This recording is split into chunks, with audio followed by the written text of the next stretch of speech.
made battery that's only 100 amp hours. From Canadian Tire. On my way up, to help move the air around the cabin, I bought one of these ECOFan AIRMAXs, thermal powered fan. Works really well. They say you can't have it go onto a surface that's above 650 degrees. So my wood stove was getting right back there. It was getting close to 650. It's above 650 now. So that's why I have it up on that upper part. It's not as hot there. So it still works good. They've got a lot of boasts on the box. 18% less wood. It spins at 175 CFM. This is the second most expensive one that they have. It was $170 plus tax. It's the biggest one that, like, it works the best without, like, the next one up is $100 more. And the only advantage that I seen that it had was that it was started operating temperature was lower. I think the starting operating temperature for this is 170. 185. And that's for the AIRMAX. They also have an Ultra Air model. The starting temperature for that is 212. And it says that you'll be able to feel the heat 38% faster than if you have nothing. So I'm pretty happy with it. It's got a little handle on it because it itself is super hot, but it's got a little steel handle on it so you can pick it up and move it if you need to. And it's done well as far as I can say. I can feel the breeze over here.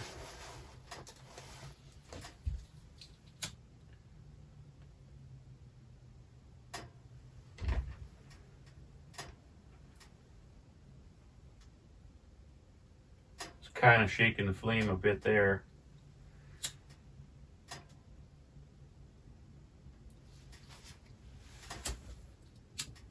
It blows it out there. So it's definitely moving air. It says in the book that you're supposed to have it behind your stovepipe, but because my stove has a takeoff with the 45s before it goes up, there's no spot for me to be able to put it in behind, so I got it in front. Wonder if I should maybe point it the other way and blow it maybe over where the kettle is and blow it this way and get it to circulate around this way. Maybe it would be more efficient, I'm not sure, but yeah, I could play with that. I'm pretty happy with it. They're expensive, but don't need power to run them. That's the advantage.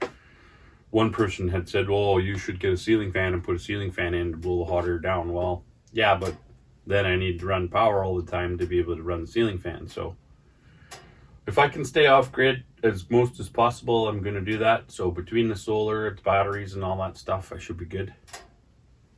Hey guys, so it's day 2 up here at the cabin. On my first night stay weekend. Everything's going well. I got one stick of wood on the wood stove. And she's chugging along on low. It's about -5 outside. And it's warm enough in here to be comfortable. But I don't want to run my generator all the time so that I'll have lights. I've got a propane lantern and I've got a Milwaukee flashlight that runs on a 18-volt battery, which is good, but you know, for other things like charging my cell phone overnight, or I've got a air mattress that has a main pump which pumps it up and deflates it, but it's also got an auxiliary little pump in it that just kind of continues to put pressure in it overnight in case it gets cooler and the air starts to not expand, shrink. I guess it'd be shrink. What's the opposite of expanding in air? Shrink, I guess.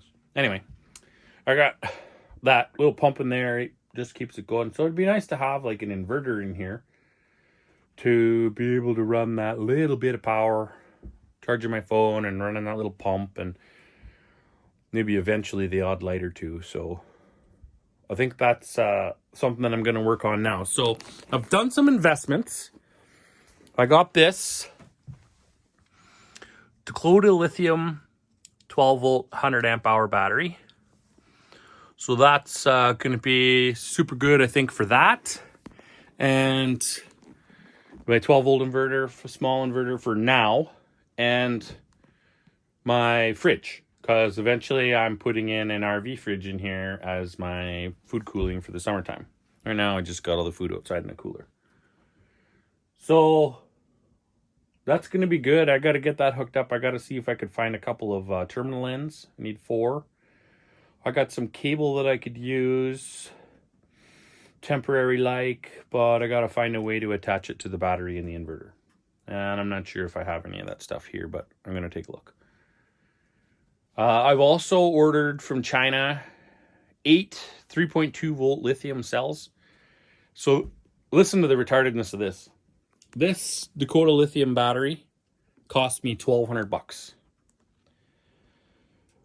I bought 8 3.2 volt lithium ion cells from, AliExpress, the Chinese distributor, and a Dali 150 amp BMS battery maintenance system to be able to run a Grow Watt 3000 watt 120 volt inverter and solar charge controller and 120 volt charger on a 24 volt system. So that's on the way. The Chinese batteries are on the boat right now. I ordered them in November. They still haven't arrived in Canada. And once they arrive, they still got to get shipped from Vancouver over to where I am in Ontario. So once that all comes, I'll be able to get that all set up. I'll make you guys a cool video about that and show you the setup. The batteries and the Dali BMS only cost me $1,850. So I paid $1,250 with tax for a made battery that's only 100 amp hours. The one that I bought is 305 amp hours for like only a couple more bucks, but I got to build it myself. But I got everything ordered. I've done all the reading, all the things. I'll share it all with you guys. It's going to be awesome. So I'm going to head down to my trailer and do some rummaging around and see if I can't find some terminal ends. I'll grab my old inverter or my other inverter that I've been running in my trailer and get everything all set up in here. I found what I needed. I made up a couple of whips. I got one identified, taped together, of number 3 gauge wire. And there's my inverter from Canadian Tire. It's a pure sine wave inverter, so don't have to worry about damaging any electronics with those. Should be good. The eye holes on the crimps that I found were they're a little bit too small, so I got a drill and I got to drill them out. So I'm going to do that now. So it looks like the hole that's in my drill, or in my head, it is either metric or 17/64.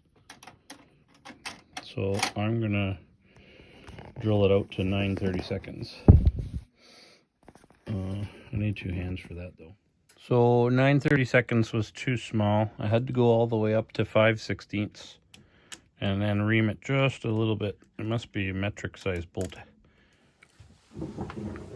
So now she fits on both the bolts here for the inverter and the terminals for the battery. What I got there is, 1000 watt inverter, 12 volt DC, drop my pliers, 12 volt DC to 120 volts AC. And I think it does a surge of 1500, I think.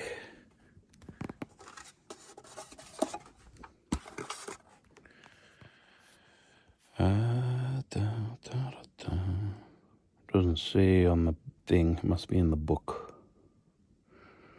So let me go on the website and Google that to find out. Because I want to show you guys how to calculate your wire size. And I'm pretty sure that the wire that I have is too small, but we'll see. Yeah, so I Googled it up, and in my opinion, my wire size is too small. So if you look at the back, it talks about minimum wire sizing and the lengths. 3 foot, 6 foot, 10 foot. So they're saying for even a 6 foot cable, I've got less than 6 feet, maybe just over 3 feet. But let's talk about 6 feet. They're saying that number 4 is big enough. Well, I looked up number 3 and it's 145 amps. So when you're doing your calculations for sizing of an inverter, you got to take your wattage that you're going to draw. The formula for amperage is watts power or volt amps divided by your volts. That'll give you your amps. So if you take 1000 watts and you divide it by 120, that's going to give you your 120 volt rating. But we're drawing 1000 watts on 12 volts DC. So you got to divide 1000 by 12.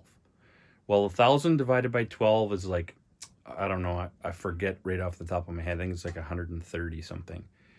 3 gauge wire is rated for 145 amps at 90 degree insulation, single conductor. And this inverter has a surge capacity of 2000 watts. So there is a possibility that you could be drawing just over 2000 watts. Well, 2000 watts divided by 12 is like 166 amps. So my wire size is, in my opinion, even at number 3, I think is a little bit too small. I believe that you should use number 2. Number 2 is going to be more than enough for a continuous load at 1000 watts, but it's also going to be enough for that surge capability. Like these things, I'm not sure when they say surge how long of a surge they're talking about. Like if you're going to start a pump that might surge up to 1800 watts, well, that pump might only surge for 2-3 seconds till the impeller starts turning. That's not probably a really big deal, but do you want a chance undersizing your cable? So my cable is above what they recommend with the number 3, but in my opinion, it's one size lower than what I should use. I don't have any loads in here that are going to come anywhere near to 2000 watts. So I know that I'm going to be good with this size, but just something to think about. So you take your wattage of your inverter. Now, don't forget, inverters are not 100% efficient. You're going to have 90, you're going to have, I think some of them are even as low as 80, and maybe even some really expensive ones you can get up to like 93, 94% efficiency. Well, so now you're talking about losses as well. So if you have a 3000 watt inverter and you're only running 90% efficient, then it's going to probably draw a little bit more than 3000 watts. So give yourself a 10% margin of error. That way you know that you're covered 100%. Because the last thing you want to have happen is one of your leads coming from your battery to your inverter melting on you, or having your breaker trip on you all the time, because the battery is heating up and the resistance is going down. So that's my advice. Remember the formula. What I do is I think of it as a triangle with a line halfway this way, and then that bottom half split in two. And you put your power on the top, you put your volts and your amps on the bottom. So whatever one you want to find, if you want to find your amps, then that line that goes this way is a dividing line. It's watts divided by volts. If you want to find your volts, it's watts divided by amps. If you want to find your watts, that line that goes up and down is a multiplier. It's amps times volts. That's why sometimes you find some devices will give their specification for their power consumption in volt amps. Volt amps are watts. It's the same thing. It's volts times amps. So there's a little piece of information for you guys. So now that I got all my components here, I'm going to clean out the space that I'm going to put it in back over there. And then, I don't know, I'm debating mounting a board in there to screw the inverter to so I can reach the plug easier. So I'm going to get after that. I'll try to hold the camera and take you in there and show you. Oh.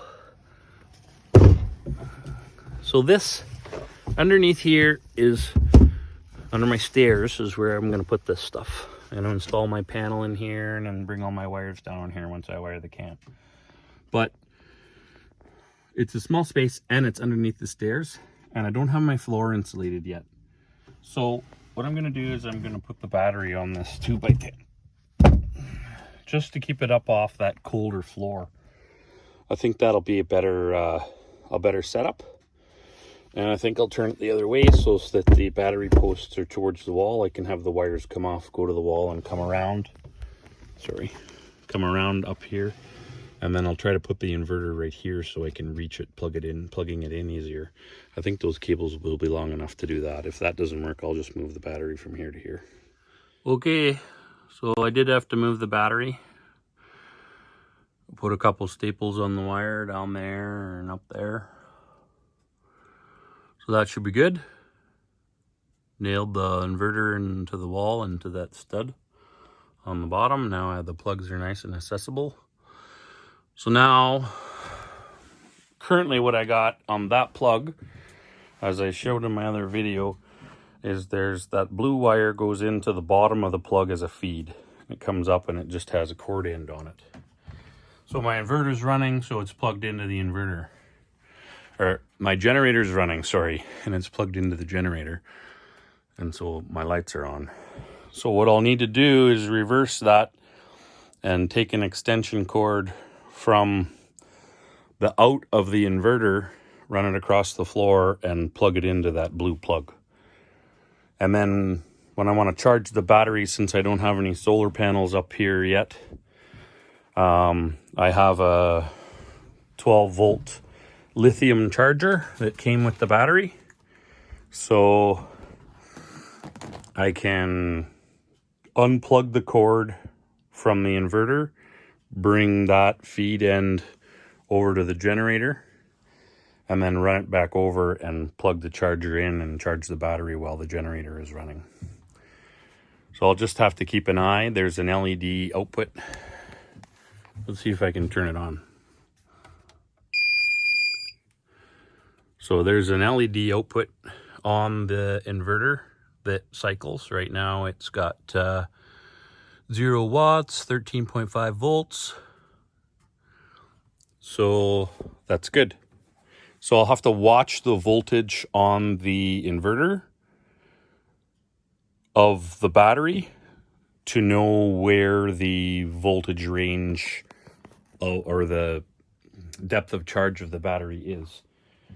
I'll see if I can find a chart for lithium ion voltage that relates to depth of charge. It's not a exact science, but at least it'll give me an idea. And the good thing about lithium, you could drain them down to, well, I don't know, like, I'm going to try to stay above 15%, but you can drain them right down to 0. It does shorten their life if you drain them. If you charge them the last, I think it's 10% from 90 to 100, and if you drain them from 10% to 0, that will shorten the life of them because it extends technically the number of cycles of charge you can do by a little bit. So I want to try to save that battery a little bit. So I'll try to run her only down to like 30%. I'll give myself a big cushion. And then I know I need to run the generator and bring her back up. And I just let this inverter or this charger charge it to whatever it feels is charged. So that might be 100%. And if that is, looking at 13.5 volts, it probably is.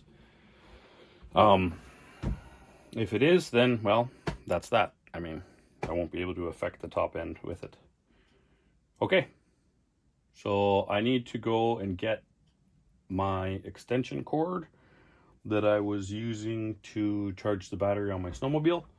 So I'll go and get that, and then I can hook this inverter up to these lights and show you guys how the setup is a little bit better.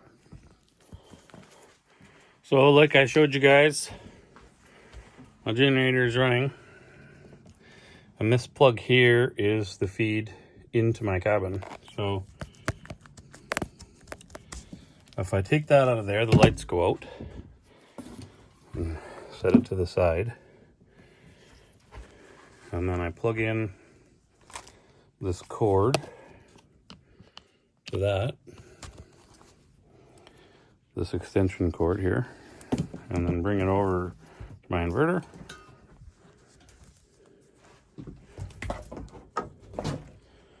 Then I'll be able to have power in the cabin.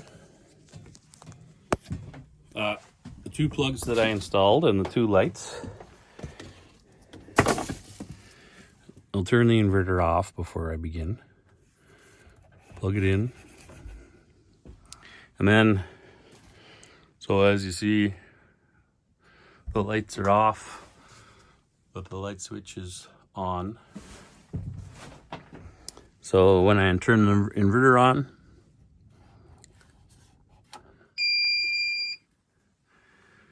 I crank her up. Boom, there she goes. You can hear the fan running now. And I got my lights on. So there's the answer to the question that I had. How much does those lights draw? It looks like it's 80 watts. So that's not too bad. Now that plug there will have power. Oh, the lights don't draw 80 watts because I got my charger plugged in and I got my charger for this battery plugged in too. So let's bring her down and find out how much one set of those lights draw. Now I only have that one set. Oh no, the lights upstairs are on too. So I'll turn this set off so that I'm only running one set of lights.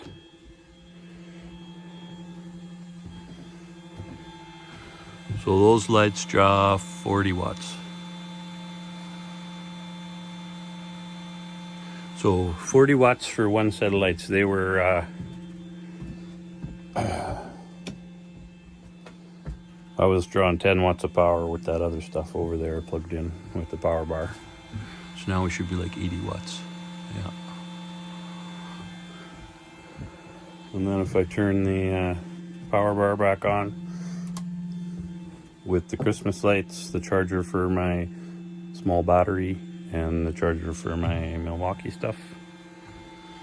Oh, we're still 80 watts.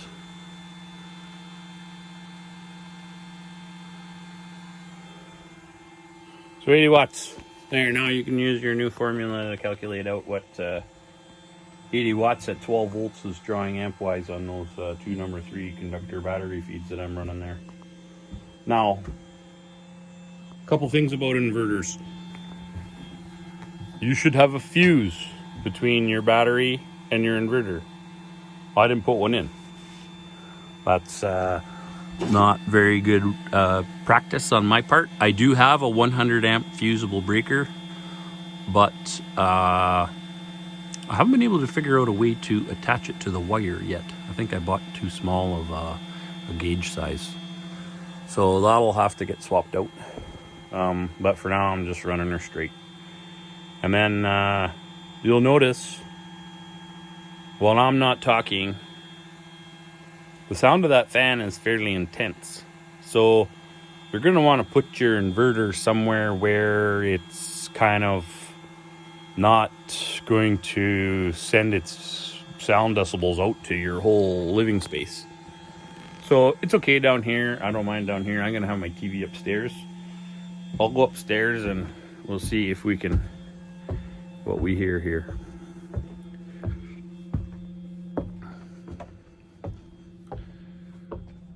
So I could still hear it. I don't know if it picks it up on the microphone. But when I'm sitting in my bed like this and I'm watching a show on the tube, whether it's YouTube or Prime Video. Oh, maybe it's nap time. It's not as bad. When I had it in my trailer, I didn't think about the fan. I put the inverter right beside my bed. So I have to crank the TV up all the way so I can hear the sound because the inverter is buzzing in my ear. Anyway, I don't watch a lot of TV at camp, just in the nights. And in the wintertime, it gets dark so early, so you got to do something before you go to bed. Otherwise, you're up at 4 in the morning and it's still dark. So that's good. Everything's coming together nicely. That'll run me for the winter now. I'll have power for the nighttime and my generator for the daytime if I need to run saws or anything. And then my generator too can charge up that battery in between. I wonder how, it'll probably last a long time, I imagine. Somewhere between 50 and 60 hours I'll be able to get off that one battery charge. So that's pretty good, I think. Go solar and inverter, because it's the way to go. So I got some more stuff done in the cabin here. My inverter comes with a remote control to be able to turn it on and off. So I put it up there so that if I'm upstairs I can come down and hit it and I can still reach it from down here. So that'll be good. I got all the lights rocking. We're drawing 80 watts still, so that's really good. And the voltage is down to 12.8. So I got these Christmas lights. My wife wanted to buy new Christmas lights this year. There is one bulb out right there. I think that's the only bulb in all of them. But one bulb out means that you don't have one light on your tree, so that means you need to buy new Christmas lights. So we did. So I'm using them in here. I got them going up the stairwell so that I can have a little bit of illumination on the stairs. And run up over there so it'll light up here a little bit. I can see where I'm walking around. As you can tell, my bed is pretty close to the stairs, so I don't want to fall down. I got my TV out of my trailer, sitting here warming up so I can watch a couple episodes with the boys tonight on Prime Video. Pretty good show about superheroes if you want to check that out. And yeah, so I probably had this door open for 15 minutes and she's just cracked, and I can it's pretty windy out. I don't know if you can see the door moving. There's a little bit of breeze coming in there, but it's still over 70 in here, 75, 76. That's too much for me, man. I usually keep the house around, I set the temperature for 70 in the daytime and shut her down to 65 at night. Okay, so that's it for this video, I think. Thanks for joining me. I'm going to chill out and enjoy the rest of my day here. I'm heading home tomorrow. Probably stop at Costco on the way home. And yeah, if you liked the video, please like and subscribe. I would appreciate it. It really helps the channel out. And we're getting super close to 500 subscribers. Once that opens up, from what I'm told, we're going to be able to have the community tab on the channel. So then we'll be able to interact with each other a little more and have some more in-depth conversations. Should be pretty good. So stay tuned. Like I said, I got more solar and cabin off-grid power stuff on the way. So once it arrives, I'm going to do some videos on that stuff. Got a lot more cabin work to do, so lots to come. Have yourselves a great week. Peace out.